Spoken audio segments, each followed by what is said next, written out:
Donald Trump a publiquement reconnu aujourd'hui pour la première fois son échec dans la guerre contre l'Iran et supplie ses partenaires et alliés de l'aider. À la Maison-Blanche, on a reconnu ne pas avoir prévu, par excès de confiance, que l'Iran bloquerait le détroit d'Ormuz et demande désormais l'aide de ses alliés pour agir.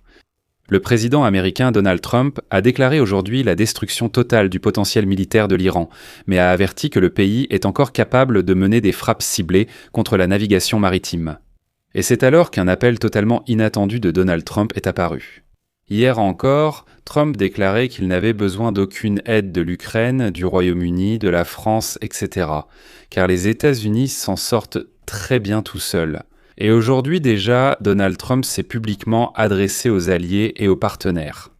Donald Trump s'est aujourd'hui publiquement adressé à la Chine, au Royaume-Uni, à la France, au Japon et à la Corée du Sud, les appelant à envoyer leurs navires de guerre. Des navires dans le détroit d'Ormuz pour patrouiller ensemble ce détroit et protéger les navires. Et cela surprend, car Donald Trump lui-même déclarait littéralement il y a quelques jours que la flotte américaine rétablirait l'ordre dans le détroit d'Ormuz de manière autonome. Mais il s'est avéré que la flotte américaine refuse même d'escorter les pétroliers. Et voilà qu'aujourd'hui, Trump demande soudainement l'aide de ses alliés. Je rappelle d'ailleurs que le mois dernier, Donald Trump parlait de façon humiliante de ses alliés, comme la Grande-Bretagne et la France, et maintenant il leur demande de l'aide. Je m'appelle Alexei Pesci, discutons ensemble de ce sujet, mais avant de commencer, je vous demande de vous abonner à cette chaîne, de mettre un like et d'écrire n'importe quel commentaire sous cette émission. Et abonnez-vous aussi à ma chaîne Telegram Pesci News, le lien se trouve dans la description de cette vidéo. Nous y publions des actualités en temps réel dès qu'elles arrivent. Alors aujourd'hui, nous sommes le 14 mars. Le 14 mars, Donald Trump a officiellement reconnu que les États-Unis ne parviennent pas à gérer seuls la guerre contre l'Iran et les conséquences qui en découlent. La veille, la Maison-Blanche a tout simplement choqué par son incompétence. L'administration de Donald Trump ne s'attendait pas à ce que l'Iran ferme réellement le détroit d'Ormuz. Comme l'ont déclaré des sources de CNN, le Pentagone et le Conseil de sécurité nationale des États-Unis ont largement sous-estimé la volonté de l'Iran de fermer le détroit d'Ormuz. Ils n'ont pas non plus réussi à évaluer les conséquences du soi-disant pire scénario auquel l'administration de Donald Trump a été confrontée. Écoutez bien, Trump ne s'attendait pas à ce que l'Iran impose un blocus du détroit d'Ormuz, c'est-à-dire que Trump était sûr qu'il finirait la guerre très rapidement, comme c'était le cas au Venezuela et que Téhéran n'oserait jamais imposer un blocus du détroit. Ici, on peut comprendre que, généralement, lors de la prise de décision, on prend en compte l'analyse et les prévisions du ministère des Finances et du ministère de l'Énergie. C'était ainsi dans toutes les administrations précédentes du président des États-Unis, du moins. C'est-à-dire que pour la planification des opérations militaires, on faisait toujours appel à des financiers, des économistes, des spécialistes de l'énergie, etc., afin de calculer toutes les conséquences probables et comment en sortir. Et voici ce qu'écrit CNN en se référant à des sources. Scott Bessent et Chris Wright étaient présents à toutes les phases de la préparation du conflit. Mais la préférence de Trump en politique étrangère de s'appuyer sur un cercle restreint de conseillers les plus proches a conduit à ce que les débats sur les conséquences économiques de la fermeture du détroit d'Ormuz aient été négligés. Actuellement, l'administration Trump tente de minimiser les conséquences de la fermeture du détroit. Trump appelle les équipages des navires marchands, je cite, à montrer leurs couilles et à traverser le détroit. Dans le même temps, le Pentagone refuse d'escorter les navires, estimant que c'est trop dangereux. À ce stade.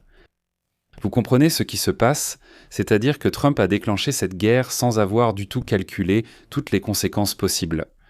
Et maintenant, c'est même Bessent et Wright, c'est-à-dire les ministres des Finances et de l'Énergie des États-Unis, essayant de résoudre les problèmes sur le marché du pétrole.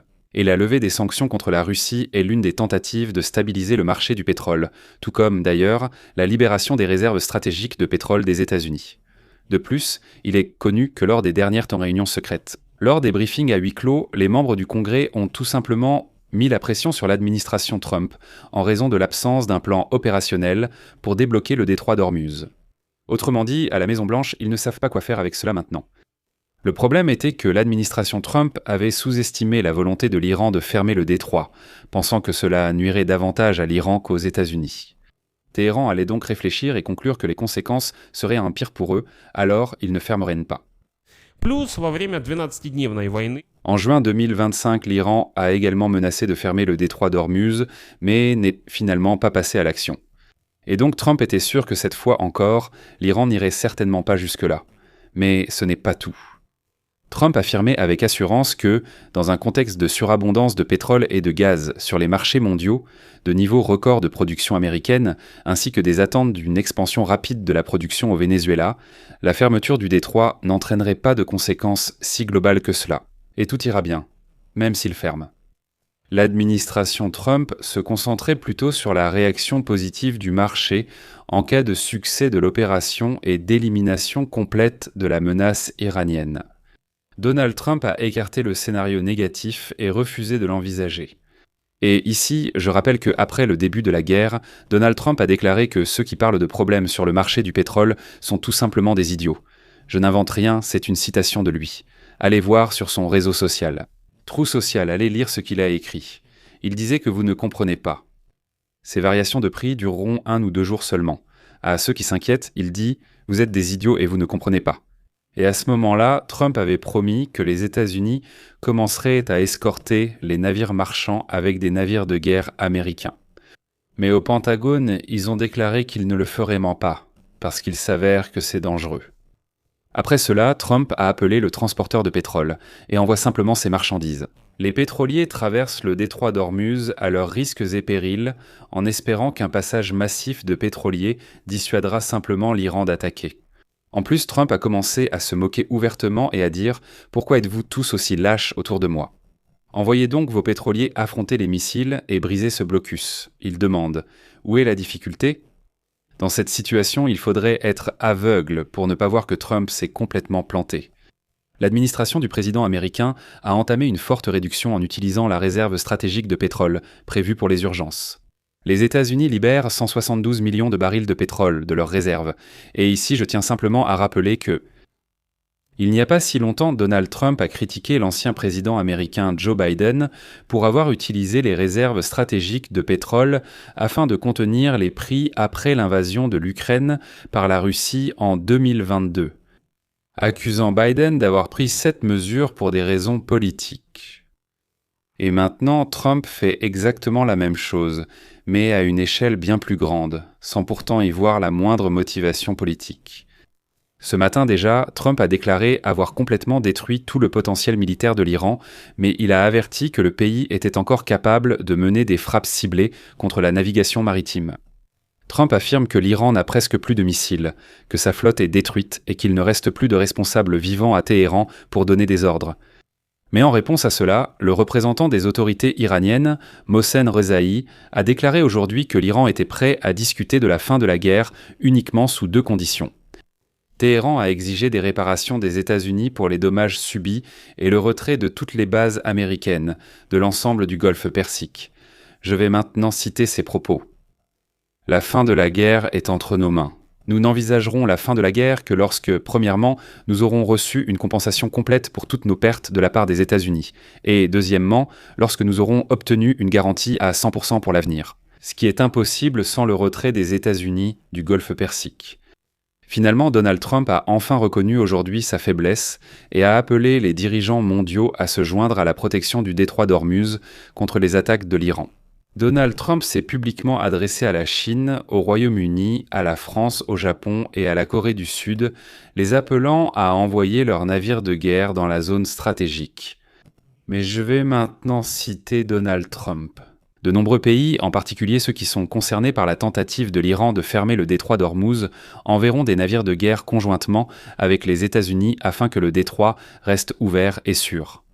Bien que les principales forces de Téhéran aient été vaincues, et que la direction ait été complètement décapitée, le risque de petites opérations de sabotage demeure. Il est facile pour l'Iran d'envoyer 1 ou 2 drones, de lancer une missile ou de poser une mine le long de la voie navigable. Les États-Unis vont bombarder puissamment la côte et détruire en permanence les bateaux et navires iraniens. Quoi qu'il en soit, nous allons bientôt rendre le détroit d'Ormuz ouvert, sûr et libre. Mais la partie la plus importante de cette citation est la suivante.